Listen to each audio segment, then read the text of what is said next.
Hey Raghunath, tell everyone about our Patreon community. Sure, Kaustubha. The Wisdom of the Sages Patreon community is an incredible online yoga resource. If you like the type of yoga wisdom and culture we share on the show, then our Patreon community is a great next step. This is a listener-supported podcast, and any level of sponsorship will unlock a wide range of live and archived classes, talks, and even workshops. Raghunath teaches, I teach, and we have a host of other excellent teachers on topics ranging from yoga philosophy, asana classes, storytelling, Ayurveda, kirtan, cooking, meditation, and a lot more. We even have an incredible online Bhakti 12-step recovery group. So if you want to check it out, go to patreon.com/wisdom of the sages. All right, let's get it on. Om Namo Bhagavate Vasudevaya. Om Namo Bhagavate Vasudevaya. Om Namo Bhagavate Vasudevaya.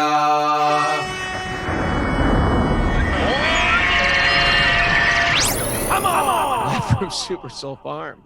This is Wisdom of the Sage. It's a daily yoga podcast with your host, Raghunath, and co-host and senior educator at the Bhakti Center in New York, Kaustubha Das. Welcome to the show. Welcome to Thursday's Srimad Bhagavatam study. Friday. Is that a take two, or should we just roll with it? Keep rolling. Just keep rolling. Rolling. Okay. Welcome to Friday's Srimad Bhagavatam study. And you know what we do on Friday? It's Tell a Friend Friday. Oh, yeah. This is where we get to share what we've been doing. Hey, did you listen to the Ritual podcast yesterday? You asking me? Yeah, you.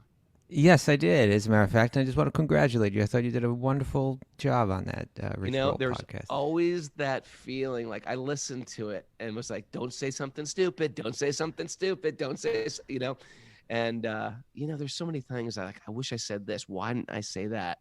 You can't think that way. You got to just... you just got to be you, right? Thank you. You could always do something a little better, but you did a great job. Thank you. It's there's a lot of pressure. I think you should welcome people coming over because I think, there's a bit of a bump. I think there is a bump. And if you're listening from the Rich Roll podcast, welcome. Welcome. We do this every day. There's our Wisdom of the Sages. And I guess we should just explain what this is. This is a study of the sacred literature of India, especially the cream of the crop, Srimad Bhagavatam, which is the essence of Bhakti teachings, and really teaches you about transcendence. But what I love about the Bhagavatam, it really sort of zooms out and explains all of the yoga system and why the final stop on the train is Bhakti, is to redevelop a loving connection with a personal form of your higher power. And I think the Ritual podcast, which is beautiful because a lot of the people there already are, it's very recovery friendly. Yeah. The Ritual podcast. So it's a lot of the people already get this concept of a higher power. I'm not in control. We're meant to surrender and uproot our unwanted things in the heart. So it really goes hand in hand with the entire philosophy of Bhakti. I thought he was really a great guy. He seems like a really nice person. Well, that 12-step program is so powerful that it forces you to work on yourself. So yeah, he's incredibly humble and sweet, and it was a pleasure to be with him and inspiring. All right. Yeah. So go to right now, everybody listening on Zoom, they can. While they're listening, they can go to the Ritual podcast and write a little comment in there under the Instagram post and say something to encourage, just to encourage the social media. Is that your way of your mastery of how social media and the algorithms work? Go over there and do something. Write something. It'll help. It'll help us. It helps somehow. It helps. Right. Yeah, give a shout out. Yeah. And so anyway, we do this every day. If you want to join us live on Zoom, we have a whole Zoom community too. You can just email Mara at wisdomofthesages108@gmail.com. Then you can join us here at Zoom. It's a little hard if you're listening from California because it's so early in the morning. It's 2 a.m. But then Friday, we do this at 8 a.m. Eastern Standard Time. No, not Friday. Saturday and Sunday, we do it. Mara's just looking today. Just Everybody's. her whole mantra with her head today is shaking back and forth. No, Raghunath, no. Okay. So today's topic is pretty good today because it's sort of You know, I think you got to get a little closer to that mic or something, Raghu. It's on a little distance somehow. I don't know why. The angle of it or something like that. Okay. I got to get more pro, like Rich Roll. Well, you got to wear the headphones. It's a very pro setup he's got there. Yeah. It is a pro setup. Yeah. It's pro. But anyway, the theme today is wisdom. Wisdom. Wisdom. Well, we are wisdom of the sages. It is wisdom, right? Knowledge is knowing what to say. Wisdom is knowing when to say it. Oh. What do you think about that? Where'd you pull that out of? Is that just Wikipedia? Okay. No, I just don't know. Just somewhere. I think there's truth in that for sure. Well, there's, we call it jnana or knowledge and vijnana, realized knowledge. That's what the yogis call it. But, there's that story about the guy sitting there in meditation, trying to follow Dharma.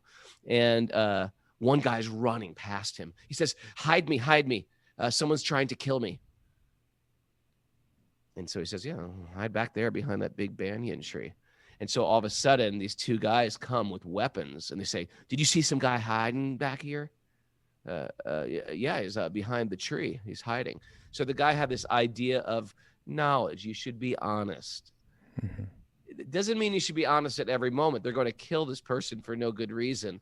And in the name of being knowledgeable or ethical, truthful, he allows this person to get, murdered. So the idea is, we have some knowledge, but how to apply knowledge. And that's why there's always been every great leader has had ministers, and every great spiritual practitioner has friends or teachers in their life. Why? Because sometimes we get covered and we can't see things right in front of our face, and we have to go outside of us. Hey, what do you think about this? And sometimes even the very, very smart people, they get caught up in their own stuff, and they have to go to outside sources. That's why I go to you, Kaustubha, when I have some problems. What do you think about this? And you have friends in your life like that. You have friends. Okay. You're my minister. Am I? Well, we're talking about a great minister today, right? Yes. We're talking about this is Vidura. Yeah. Vidura was the minister to the whole Kuru dynasty. Yeah. You want to get right into it, or you want to say No, I'm happy to get right into it. You got a wisdom nugget for me? I think you just shared a wisdom nugget. We can, your little story. But the little story you're telling me, it actually reminds me of Vidura's story, his previous story, which is going to be mentioned in what we read today. I don't know if that's a coincidence or if it's some kind of special miracle. I like to call it a miracle. Okay. Because, anyway, let's read. But, that was reminding me of that Mandavya Muni thing that's about to come up in the verses that we're reading. We're reading today from the 3rd canto of Srimad Bhagavatam, chapter 5, entitled Vidura Talks with Maitreya. Maitreya. Okay. And we're going to begin at text 15. Why don't we just read through something like text 22 or so like that, and then let's talk a little bit about Vidura. Okay. First, we do these magical mantras, or invocation mantras. It goes a little something like this. Narayanam namaskritya naram chaiva narottamam devim saraswatim vyasam tato jayam mudirayet. Before reciting the Srimad Bhagavatam, which is the very means of conquest, one should offer respectful obeisances to the personality of Godhead Narayan, unto Narayan Rishi, the supermost human being, unto Mother Saraswati, the goddess of learning, and to Srila Vyasadeva, the author. Nasa prayeshva bhadreshu nityam bhagavat sevaya bhagavati uttama shloke bhaktir bhavati naishtiki.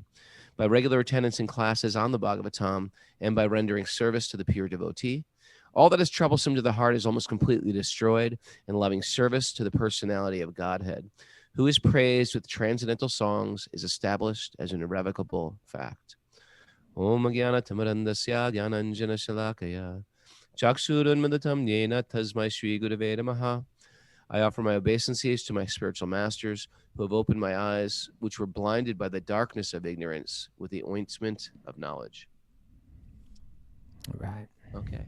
We're at, you said 15, brother? Yeah, text 15, what's happening here is Vidura, who will speak about at length today, that great soul, that wisest man of his time, he's been called, right? In Mahabharata, it said that he was the wisest, he was the most devoted to virtue, okay? Yes.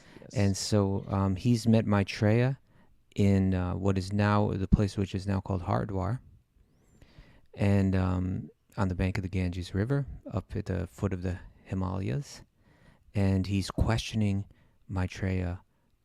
He's going to question him especially about Krishna, but more than that, he's asking all, how Krishna manifests in all his different potencies, how he manifests as Lord Vishnu, and how it's going to get into stories of creation and the different avatars, and so much will come out in this third canto.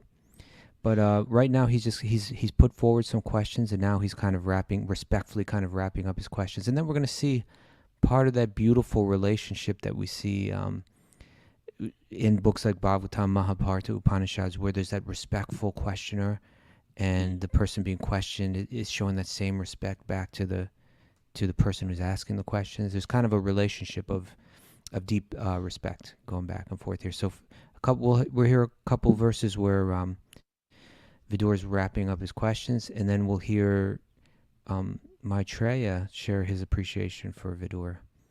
Do we have to take it back 100 steps for new listeners, and just because if people are coming in from a 12-step program, the Vedic culture has the idea of higher power, but there's also higher power with form, and so when you hear us speak about Krishna or Vishnu, we're talking about form behind the energy. There's a divine energy, and then there's a form behind that energy. And so you'll hear a lot about the avatar, the manifestation of that divinity in form. And in this particular story right now, manifesting on planet Earth about 5,000 years ago in a particular dynasty. And a lot of the sacred literature of India speak about these avatars or manifestations of divinity appearing on the planet, and their stories, also known as Leelas. And so this is I'm just sharing that if you're coming into this for your first day, it might sound very peculiar. So text 15. O Maitreya, O friend of the distressed, right? The glories of the Supreme Lord can alone do good for all people all over the world. Therefore, just as bees collect honey from flowers, kindly describe the essence of all topics, the topics of the Lord. Kindly chant all those superhuman transcendental activities of the Supreme Controller, the personality of Godhead, who accepted incarnations fully equipped with all potency for the full manifestation and maintenance of the cosmic creation. 17. Sukadeva Goswami said, this is the narrator, the great sage Maitreya Muni, after honoring Vidura very greatly, began to speak at Vidura's request for the greatest welfare of all people. And by the way, Raghu, you still sound a little distant to me. I think you got to still sound distant. Turn the angle of that mic or something like that. Turn the angle of my body. Yeah. That. Let's see. Right. Sukadeva Goswami said, what text are we on now? 17 or 18? Yeah. Sri Maitreya said, O Vidura, all glory unto you. You have inquired from me of the greatest of all goodness, and thus you have shown your mercy both to the world and to me, because your mind is always absorbed in thoughts of transcendence. O Vidura, it is not at all wonderful that you have so accepted the Lord without deviation of thought, for you were born of the semen of Vyasadeva. Okay. Kind of a graphic way of describing it. Yeah, I know. Why do I always get these verses? Wasn't Kaustubha get that verse? But they weren't hung up, about it. It's just factual, right? Yeah, it's factual. He says, I know that you are now Vidura due to the okay. Now this was your little story this morning. Was reminding me of this story. Okay. He says, I know that you're now Vidura. So Maitreya was like the sage, and how he knew this, I don't know. Like if he had some kind of... Yeah, what do you mean? He is a mystic. He's a mystic, so They somehow know past, present, and future. Trikalagya. he could understand the past of Vidura, his past birth. So he said, I know that you are now Vidura due to the cursing of Mandavya Muni, and that formerly you were King Yamaraj, the great controller of living entities after their death. You were begotten by the son of Satyavati, Vyasadeva, in the kept wife of his brother. Should we try to briefly explain that? Let's wait a second. Okay, hold on. Get a Let's little backstory. It's got the Mandavya Muni, Satyavati. This is all good stuff. Okay, we'll cover it. Just hold that, put a pause on it, and we'll come back. Text 21. Text 21. Your good self is one of the eternal associates of the personality of Godhead, for whose sake the Lord, while going back to his abode, left instructions with me. I shall therefore describe to you the pastimes by which the personality of Godhead extends his transcendental potency for creation, maintenance, and dissolution of the cosmic world as they occur one after another. Okay, let's stop right there. Right. All right. So And this then- is good. Very good. About to drop some heavy knowledge on us. Yeah, next week we'll be getting into all of that. Because it's Friday today. Yeah, we'll hold. Tomorrow is questions and answers day, just if you're new. Okay. All right. So do you want to talk about Mandavya Muni, what that was all about? No? No, You you don't talk have about to. Mandavya Muni.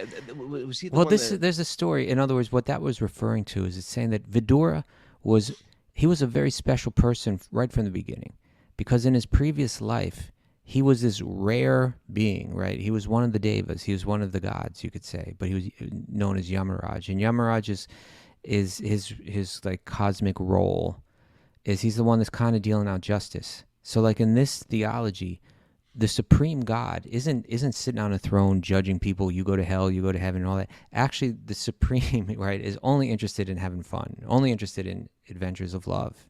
Really, love is really what he's all about.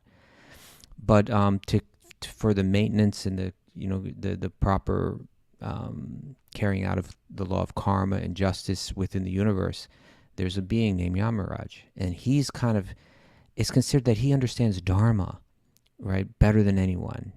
He kind of personifies it and understands it, and therefore is capable of judging the destination of different beings.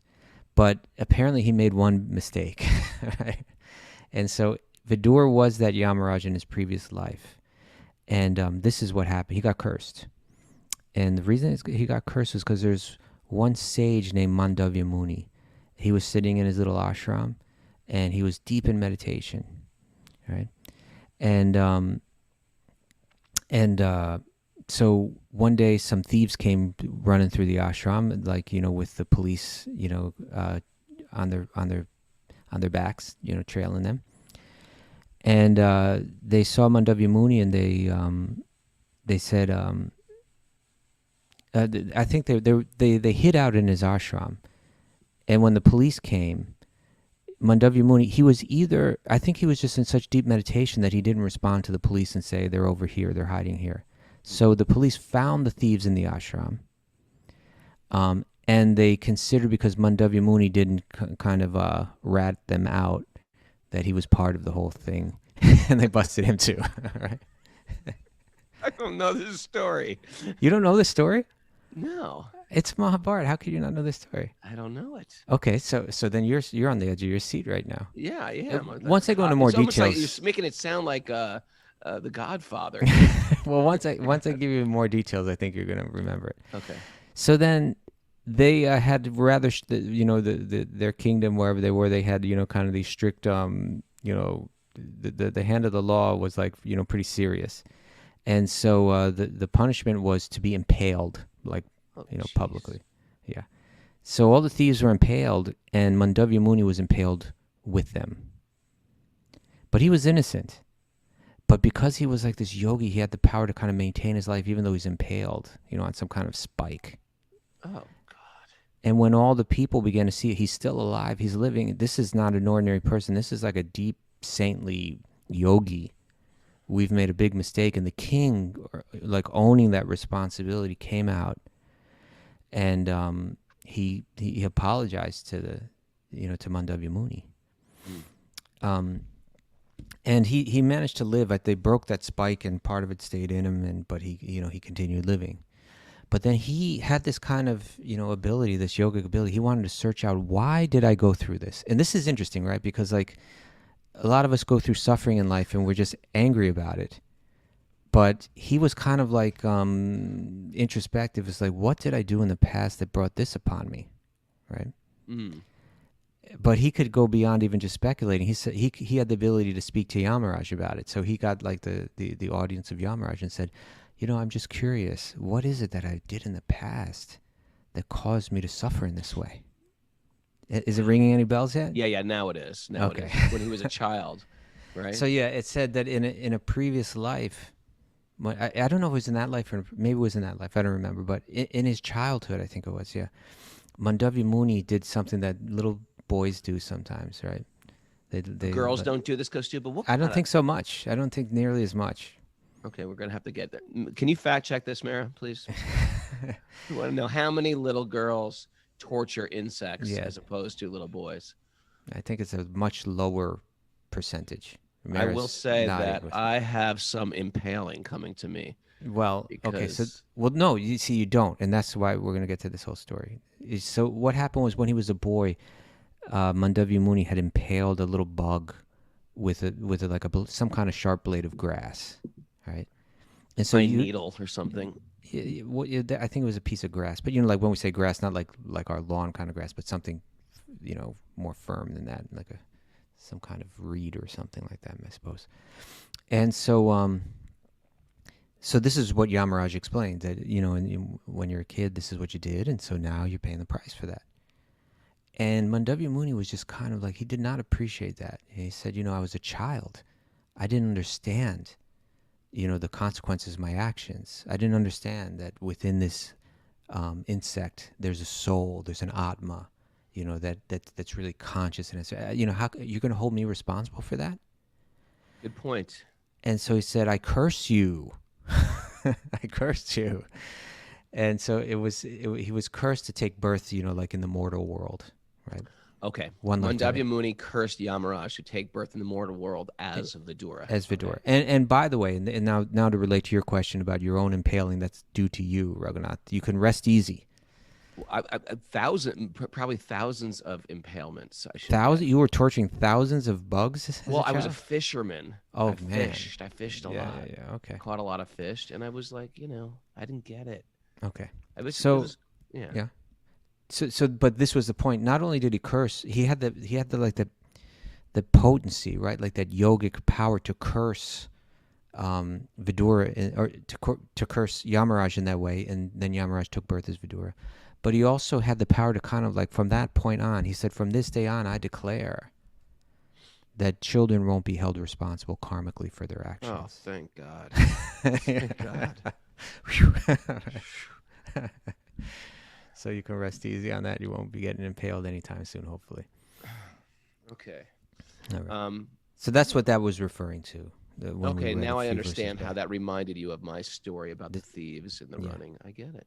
Yeah. So he's saying, so what Maitreya is saying to Vidura is, I know you're not like just like some ordinary person. Out of like the unlimited billions of living beings within the universe, you were Yamaraj. Like you were like, you had a very high post. You're very, you're a rare individual. Mm-hmm. Okay. But let's talk. Yeah, go ahead. Well, I was just thinking, should we talk more about Vidura and what he did or some of his pastimes, or do you want to just talk about wisdom in general? Well, I think let's talk about wisdom in relation to Vidura. But I think we have to share a little bit about his life. He was, here it says that he was the begotten son of Satyavati, the son of Vyasadeva. So Vyasadeva is the sage, the yogi who wrote, compiled, edited, and put forth in written form the four Vedas, the Upanishads, the Mahabharata, and the Puranas, along with the Vedanta Sutra. So it's like, we just can't estimate the depth and the breadth of his yogic literary contribution, right? And the interesting thing is the Vedas already existed because they are truth, and truth is eternal. And so it existed already. And what Vyasadeva was, he compiled it because the sages had the ability to hear and retain and then speak it. And because he had the vision also, this past, present, and future, siddhi or mystical power, he understood that people were going to get stupider. They're going to get stupider. Dumbed down.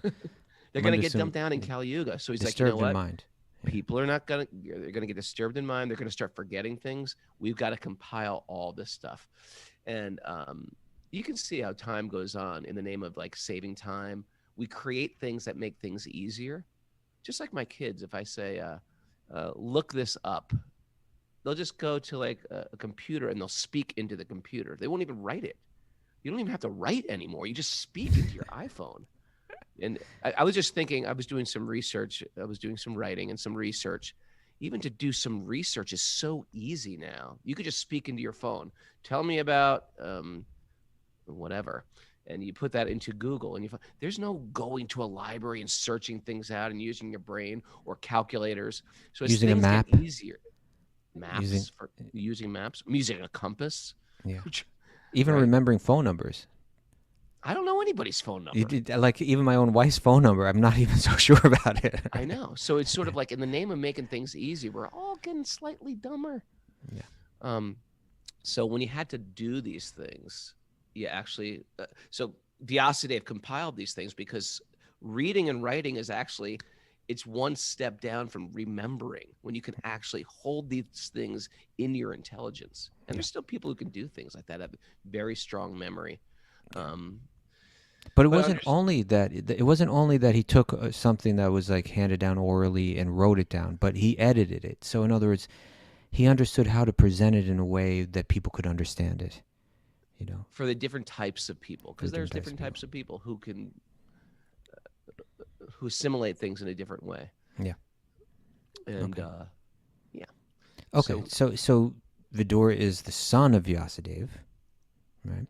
Yeah. So that's also kind of a special qualification. Karmically, he's unique, right? Because in his previous life, he was Yamaraja. In this life, he's the son of Vyasadeva. But also in terms of his practical training, he's raised by Bhishma, right? He and his two brothers, Pandu, who's the father of Arjuna of the Bhagavad-gita and the Pandavas of the Mahabharata, and Dhritarashtra. These three are brothers. They're all raised as if they're the sons of Bhishma, who was like not only the most powerful warrior of his time, but also like an incredible figure in terms of his own dharmic, presence and wisdom and behavior. He was just an incredible role model.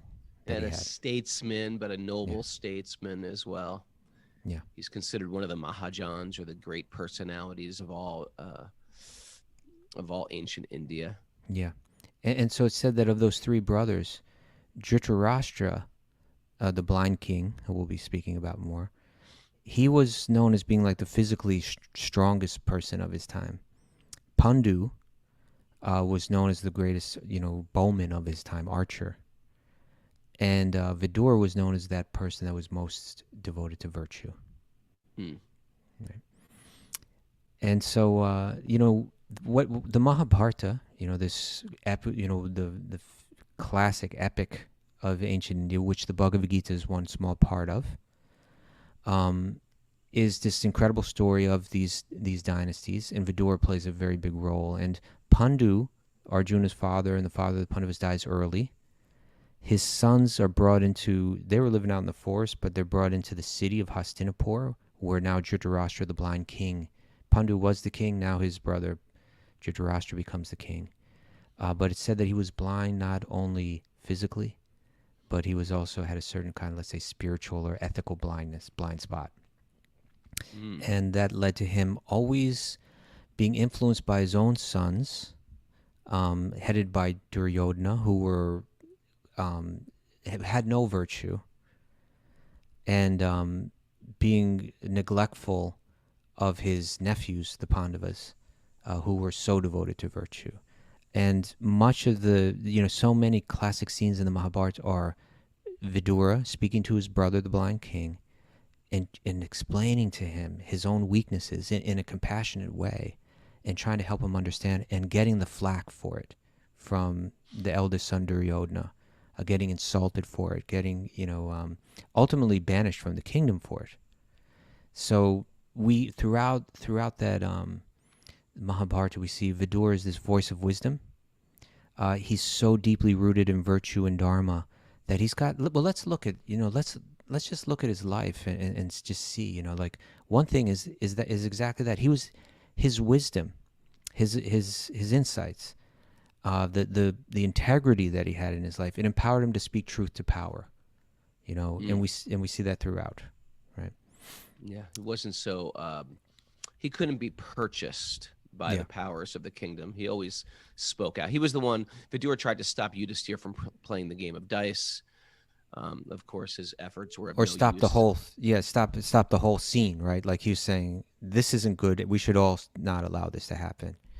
Trivia question. Yeah. He was the only one that protested against the humiliation of Draupadi, except one other person who wasn't. See if you can get that on the board. We can continue. We can put that one on the board. Okay. If anyone knows it, Krishna Drew, I'm looking for you, looking for the answer to that one. One other person.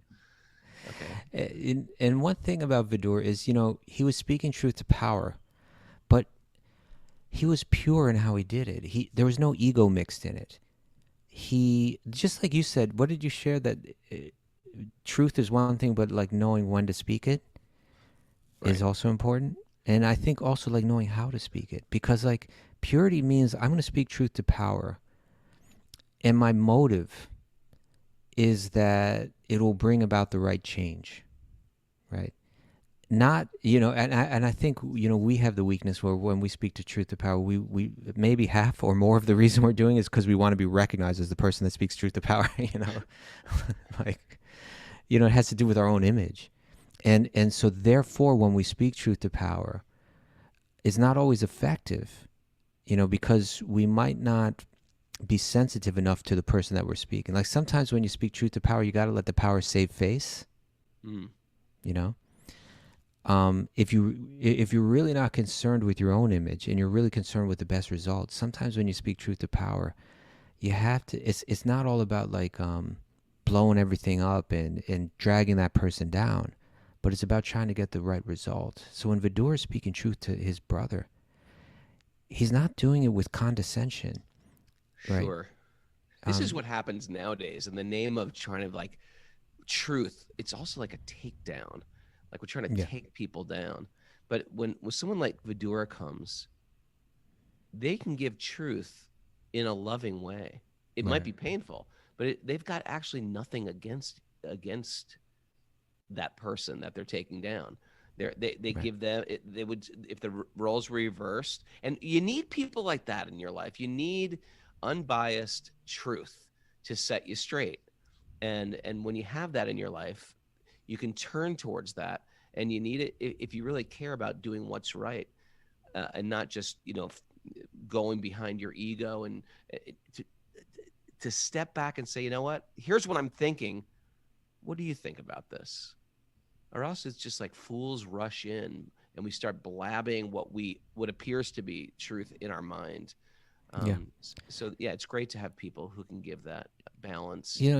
Someone like Vidura, he recognizes, and this is something that just people, experts in, what do they call it? Like communication, where mediation. Well, mediation, but like, what do you call it when they say like how you speak in such a way? There's a communication where it's like effective and not like confrontational or something like that. I'm forgetting. Someone out there on the board help me. But you got it, Mary? Nonviolent communication? Yeah, nonviolent communication, right? Mm-hmm. So like if we're going to speak truth to power, a lot of times there's going to be a certain element of violence in that communication, right? You are a fool. You're an idiot. Why are you doing this? Whereas like Vidura could come across and say, you're a great person. You're trying your best. But have you considered this thoroughly enough? And so he was able to say some really heavy things to Dhritarashtra about his own son. But he was always able to do it in such a way, it was always coming from the right place. There was never any of that ego mixed into it. Yeah. And therefore, in the end, he's able to come and really serve it. Even though he had said so many things critical of the blind king in the end accepts his good advice and changes his life in such a positive way because he hadn't burned those bridges, Sure. So one thing Vidura does is he speaks the truth. He was able to, because of his wisdom, he was able to tolerate insults. How many times do we see him really cruelly insulted by Duryodhana? Yeah. There was one particular time where Duryodhana insults him, and instead of getting his back, he said, "You should not insult the prime minister." The father, Dhritarashtra, said that. "You should not insult the prime minister." And from that one statement, he realized, you're putting me as the prime minister, and you're cutting me off as a family member. And from that idea of Vidura as part of our family, it was very easy for Vidura to step away when I'm sorry, I'm not following. Now, Duryodhana said Duryodhana was insulting him?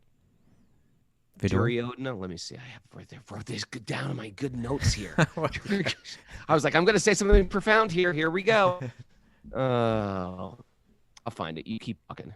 Okay. Well, in any case, throughout it, we see, and of course, towards the end, right before the Battle of Kurukshetra, which is what plays out just after the Bhagavad-gita, when at that final time to avoid this massive war, Vidura is speaking truth to Dhritarashtra right in Duryodhana's presence, saying, your son is misleading you. Your son, he's not devoted to virtue, and he's going to bring about all this destruction to your own dynasty because you're listening to him. And at that point, Duryodhana just insulted Vidura, throw him out of the kingdom. Who is this? Who is this person? He's, he insulted his birth. He insulted, his intention. He's just a like an ally of our enemies. He was really the best friend of the king. He was his brother and best friend and wise counselor, and he's being accused of, being a spy. Actually, he's a spy for the other side and all this. And it said that his heart was hurt by those words, but internally he didn't revolt. It said he put his, and this is the next point I wanted to get to, the wisdom that he had. It allowed him to make the best out of bad situations, right? When he didn't say, I'm going to fight this guy, I'm going to blow this whole thing up, I don't care. He said, okay, I've said what I had to say. I've done the best that I can do to try to help the situation. And the result, the immediate result, is that I'm being insulted and that I'm being thrown out of the kingdom. He said, that's fine. I'm going to use this time for my spiritual. It meant he was giving up like a big political position. It meant, fame, wealth, prestige. All that's about to be taken away from him. He said, that's okay, right? If this is the way God's working in my life right now, I can accept that. Let me make the best of the situation. He went on pilgrimage. He went to all the different holy places, meeting wise people, hearing from them. And that's what's happening right now here with Maitreya. Did you get your note? You got to figure it out? This is the last time I take notes. I I work better just speaking, and I'm trying to refine my notes. Anyway, yeah, Vidura was that person. As he was rebuked, he just took this as a divine plan, and he was able just to walk away from it. Yeah. He was canceled, so to speak, wasn't he? He was sort of canceled from the kingdom, and he was very detached too. Fine, yeah. You don't want my advice? Then I'll just go on pilgrimage. Yeah. And he walked away from it all. He was able to forgive because of his wisdom. Right? His own brother shouldn't have listened to his son. Right? The blind king shouldn't have listened to Duryodhana and thrown Vidura out of the kingdom. Vidura is exactly the person he needed there. He was only acting for his own good. Every good reason to be bitter. I mean, sometimes we've been hurt by people, and it seems like if you hear my story, I have every good reason to be resentful and angry. He was that person. He was really dismissed by people that he was dedicated to. And he just refused to take an offense there. Yeah. He came back with all love and gave, again, straightforward, heartfelt advice to his brother, his blind brother. So we could go on and on about how Vidura's wisdom manifests, and the benefits from it. And let's just talk about wisdom in general. Like, what does it really mean? What does wisdom really mean? But it's something that it's crazy, right? But it's like we go through school, and we learn practical things like, beginning with the alphabet and math and things like this, right? We learn techniques. Yeah, right? Certain technologies, you could say, right?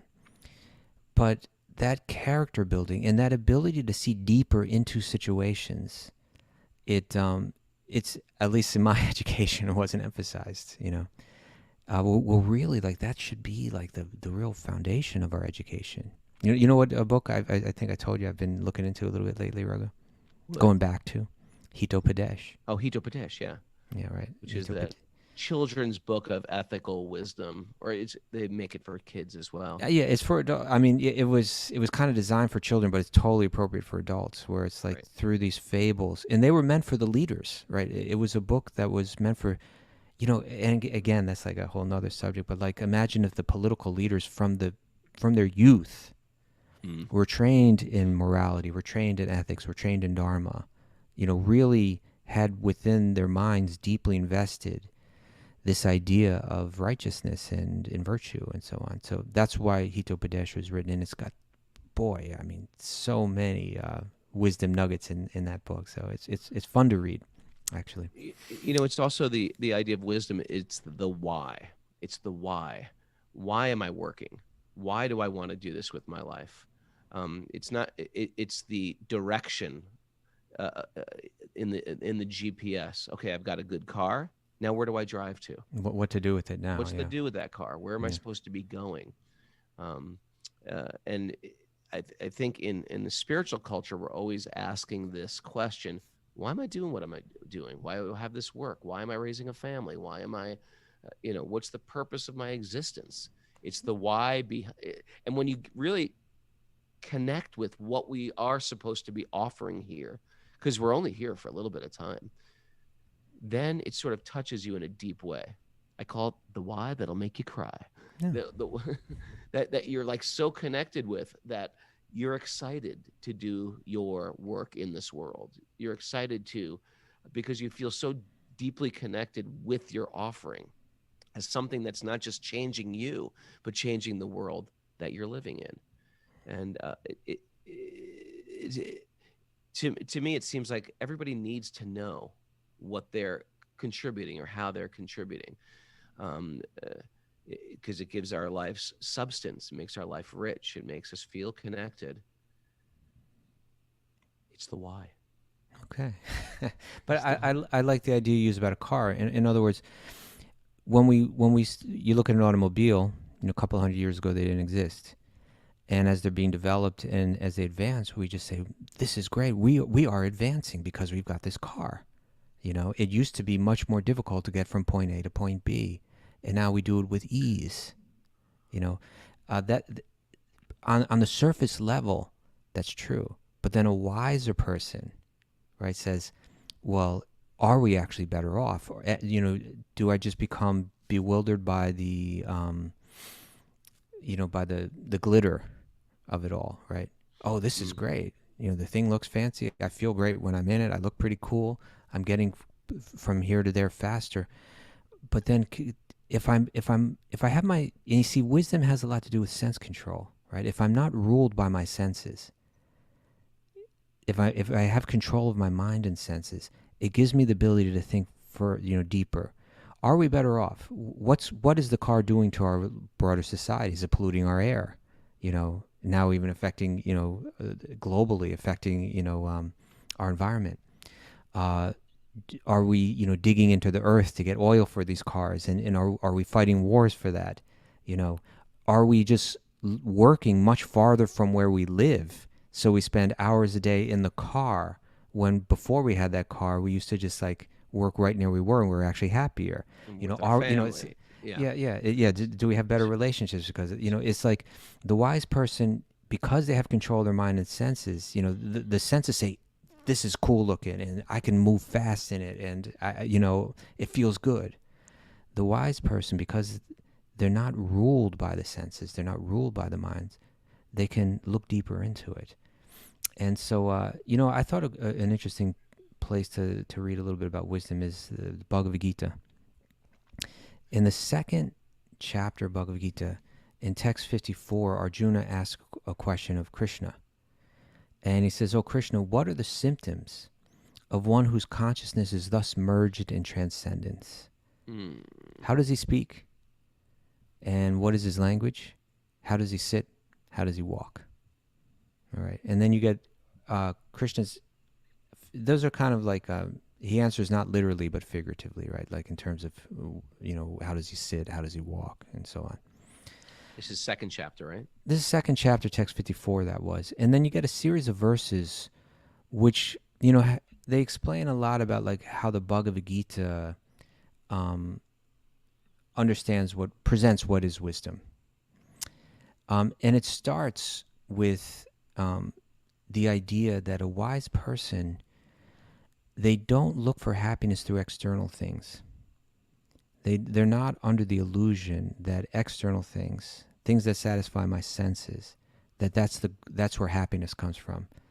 But they know that happiness is something that is my true nature. It's within me. It's got to be brought out. So in text 55, Krishna says, "O Arjuna, when a person gives up all varieties of desire for sense gratification, which arise from mental concoction, and when their mind, thus purified, finds satisfaction in the self alone, then they are said to be in pure transcendental consciousness."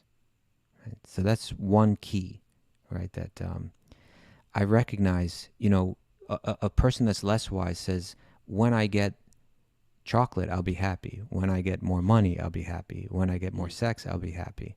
The wiser person has seen through that. They've slowed down. They're not controlled by their senses. They're seeing that I see these things bring temporary pleasure, but they actually don't bring happiness. My happiness is my nature. It's something that's within. I got to bring it out. Right? It's interesting. It's all these things like lust, greed, anger, envy. If we have those things and they're owning us, we can't use our intelligence. They're doing the driving of the vehicle. It almost seems like before you can actually give advice, you have to have all these things in control. And that's why you hear about these things as the enemies of intelligence or the enemies of the spirit, because they're contaminants of good choices. Right. Now you can imagine yourself in Vidura's position. You're living in the capital of the kingdom. You're like the top advisor to the king. You've got, when you walk down the street, everybody knows you're like Vidura. Like you're in this very high. You got prestige. Certain amount of wealth from that as well, comforts. And now you've been thrown out. For most people, they're going to say, "Oh, my happiness is disappearing." Right? But Vidura's like, no, he understands happiness is an internal thing. None of these external things is where my happiness is derived from. So he could walk away. Right? And it relates to this next point, is that a wise person, their mind can remain peaceful as they pass through the miseries of life.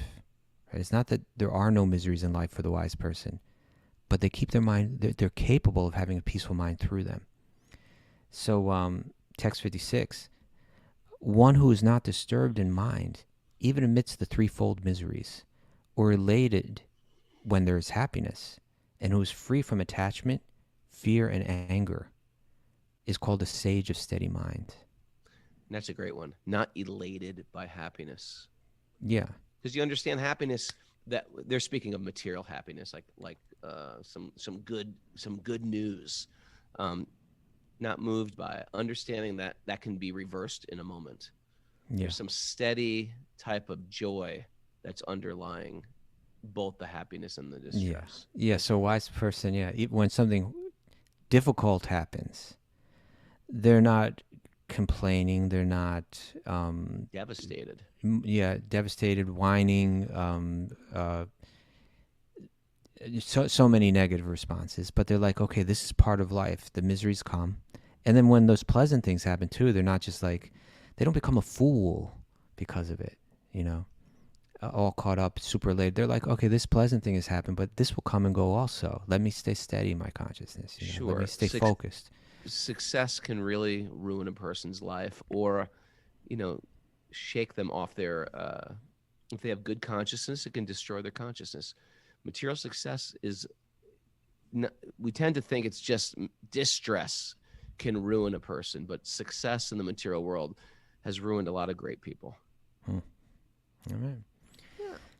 And then text 57, in the material world, one who is unaffected by whatever good or evil he may obtain. And by the way, these terms good and evil here, I think they're again being used in a like an archaic way, and they could be understood as pleasures and pains of this world.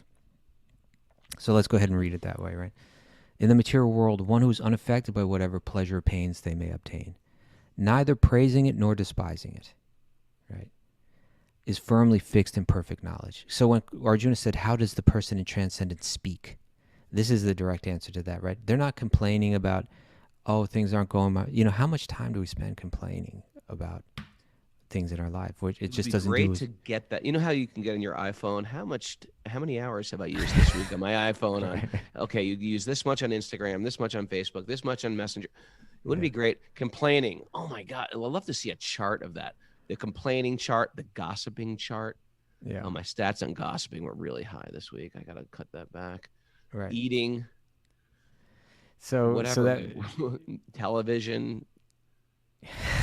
So many ways we waste our time. But but that idea that I'm not caught up in constantly blabbing on and on about what difficulties I'm going through, and when good things happen, I'm not blabbing about all in that too. The wise person, like, they just have that ability to move through these things without being confused by them and staying focused on their spiritual goal. And then finally, to wrap it up, how does he sit? He uses this analogy of the tortoise. Right? That when one is able to, in other words, the question, how does he sit? It means when that person is inactive externally, how is their mind situated internally? And so it says, one who is able to withdraw their senses from the sense objects, as the tortoise draws its limbs within the shell, is firmly fixed in perfect consciousness. Right? Good So it's, analogy. it's the person that's not so wise is seeing that the satisfaction of my senses is the success in life. And let me, constantly pursue that. Whereas the wise person can withdraw those senses within the body, just like the tortoise, it brings all its senses within the shell, and stay fixed. So no matter what situation they're passing through, they're not going to be controlled by the senses. They have a deeper wisdom that becomes their compass, or their GPS, or their way, that standard by which they're able to make wise decisions throughout their life. All right. Oh, A little Prabhu. something about Vidura. Guess what? Hey, thanks everybody for joining us. If you're listening here for the first time, if you came over from Rich Roll, welcome to the show. We do this every day. Find us wherever you find your podcasts, or I guess you already did if that's why you're listening to this today. I'm going to ask a favor. My mom fell and broke her hip in Florida. Everybody say a prayer for my mom. She has to have hip surgery. She's 94 years old, too. That's not good. Say a little prayer for Grandma Terry. Thanks for everybody again joining us. Check out the Rich Roll podcast interview if you didn't. And what else we got? We got Go Sleep to on his Saturday. Instagram, write a comment. What have we got going on our Patreon page? We don't have anything going on today, but this weekend, Kaustubha, you're doing Bhakti 101 classes Saturday and Sunday, right? Yeah, that means tomorrow we're going to pick it up where we left off. It's going to be a lot of great stuff. We're going to get into, we're kind of wrapping up stuff on the mind, but we're going to talk about karma. We're going to talk about time. We're going to talk about the three gunas, goodness, passion, and ignorance. Maybe Nice. get How do into you how get this there? world is like a reflection. How do we get there, Kaustubha? You write to Mara at Wisdom of the Sages 108 to get the secret codes. It's the same secret code if you're on Zoom right now. The same secret code. If you're hearing this and you're not on Zoom, you can write to Mara at Wisdom of the Sages 108 and ask her for the code, and you can just tune in on the Zoom meeting. All right. It's going to be a great weekend. Looking And forward we to Q&A we day. post those for the Patreon members, so they all get a link for that too. They want to see the recording of it. Thanks, everybody.